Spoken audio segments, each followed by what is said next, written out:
नमस्कार, आप देख रहे हैं प्रबल एकेडमी का डेली एमसीक्यू कार्यक्रम। 6 मार्च के महत्वपूर्ण एमसीक्यू क्वेश्चंस के साथ शुरू करते हैं आज का सवाल। भारत ने किस देश के साथ ब्रह्मोस मिसाइल समेत अन्य रक्षा उपकरणों की आपूर्ति हेतु समझौता किया है?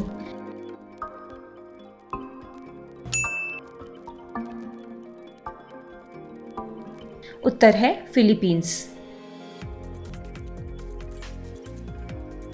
भारत ने फिलीपींस के साथ ब्रह्मोस मिसाइल समेत अन्य रक्षा उपकरणों की आपूर्ति हेतु समझौता किया है।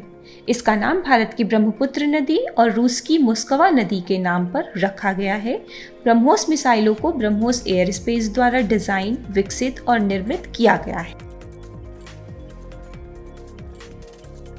हाल ही में केंद्रीय स्वास्थ्य एवं परिवार कल्याण मंत्री ने वर्चुअल माध्यम से किस शहर में ग्लोबल बायो इंडिया 2021 के दूसरे संस्करण का उद्घाटन किया है?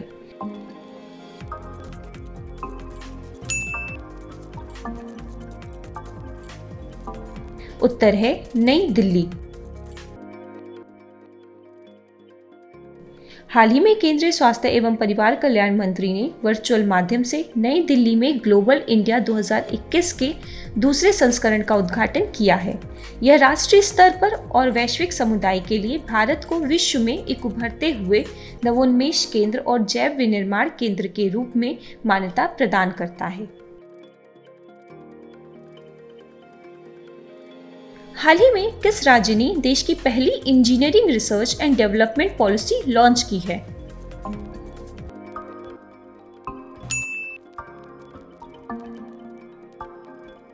उत्तर है कर्नाटक। हाल ही में कर्नाटक ने देश की पहली engineering research and development policy launch की है। इस नीति के तहत बेंगलुरु नगरीय जिले के अलावा मल्टीनेशनल कॉरपोरेशन संस्थाओं को 2 करोड़ रुपए तक के किराए की 50% प्रतिपूर्ति की जाएगी। कॉलेजों एवं विश्वविद्यालयों में उद्योग उन्मुख पाठ्यक्रम विकसित करने की लागत भी वहन करेगी। किस राज्य में भारत की पहली विश्व स्तरीय robotic manufacturing unit boat valley को स्थापित किया गया है?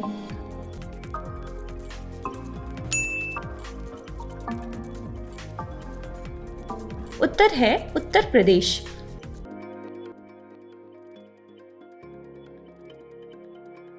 उत्तर प्रदेश के नोएडा में एडवर्स टेक्नोलॉजी ने भारत की पहली विश्व स्तरीय रोबोटिक मैन्युफैक्चरिंग यूनिट को स्थापित किया है। यह इंडिया की सबसे बड़ी रोबोटिक फैक्ट्री होगी जो विश्व के मानकों को पूरा करेगी और यहाँ पर रोबोट का उत्पादन किया जाएगा। इसके अलावा इस यूनिट में रिसर्च और डेवलपमेंट का भी काम किया जाएगा जो कि प्रधानमंत्री के मेक इन इंडिया के सपने को साकार करेगी। युगांडा इंटरनेशनल बैडमिंटन टूर्नामेंट 2021 में पुरुष एकल का खिताब किसने जीता?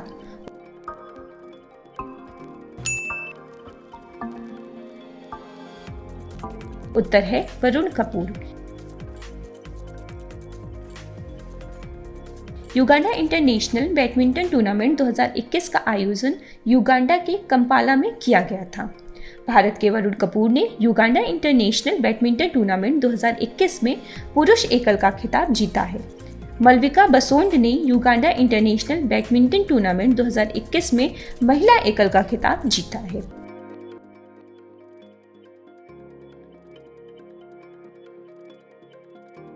हुरुन ग्लोबल रिच लिस्ट 2021 के टॉप 10 में कौन से भारतीय शामिल हैं?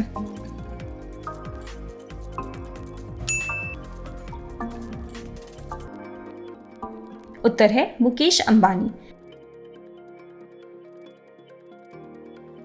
हाल ही में हुरुन ग्लोबल रिच लिस्ट 2021 का 10वां संस्करण जारी किया गया है और इस लिस्ट में टॉप 10 में केवल एक भारतीय मुकेश अंबानी शामिल हैं।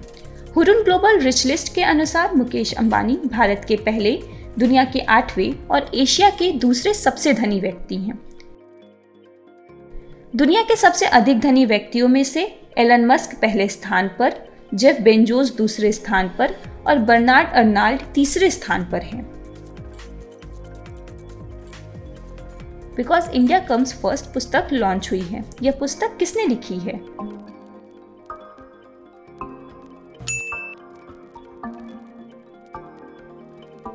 उत्तर है राम माधव। राम माधव की नई किताब बिकॉज इंडिया कम्स फर्स्ट का विमोचन भोपाल में होगा, जिसमें मौजूद होंगे मध्य प्रदेश के मुख्यमंत्री शिवराज सिंह चौहान और आरएसएस के अखिल भारतीय प्रचार प्रमुख अरुण कुमार। राष्ट्रीय सुरक्षा दिवस नेशनल सेफ्टी डे कब मनाया गया?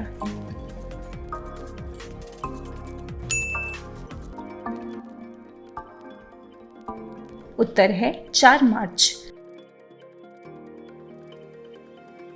भारत के राष्ट्रीय सुरक्षा परिषद एनएससी द्वारा हर साल 4 मार्च को राष्ट्रीय सुरक्षा दिवस मनाया जाता है और 2021 में हम 50वां राष्ट्रीय सुरक्षा दिवस मना रहे हैं।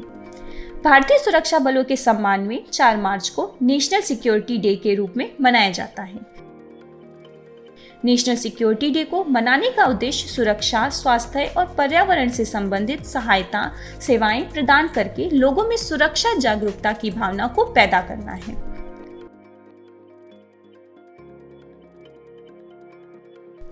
संचारी रोग नियंत्रण अभियान को किस राज्य की सरकार ने शुरू किया है?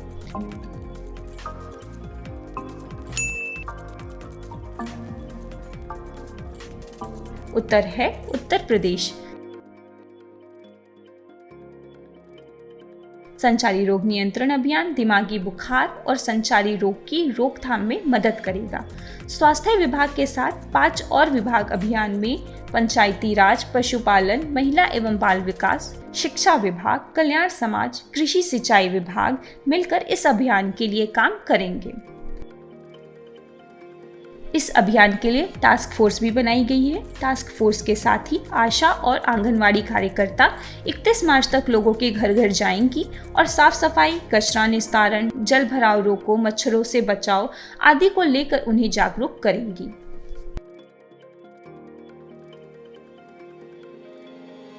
भारत की पहली अंडर वाटर मेट्रो कहाँ चलाई जाएगी?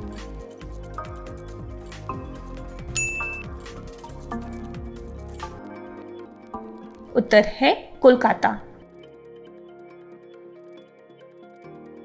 भारत की पहली अंडर वाटर ट्रेन जल्द ही कोलकाता में हुगली नदी के नीचे चलाई जाएगी। यह ट्रेन उत्कृष्ट इंजीनियरिंग का उदाहरण है जो देश में निरंतर हो रहे रेलवे प्रगति का प्रतीक है। इसके बनने से कोलकाता के लोगों को सुविधा और देश को गर्व का अनुभव होगा। हाल ही में एरिस यानी Aryabhatta research institute of observational science ने कहां पर स्वदेशी रूप से विकसित स्पेक्ट्रोग्राफ स्थापित किया है?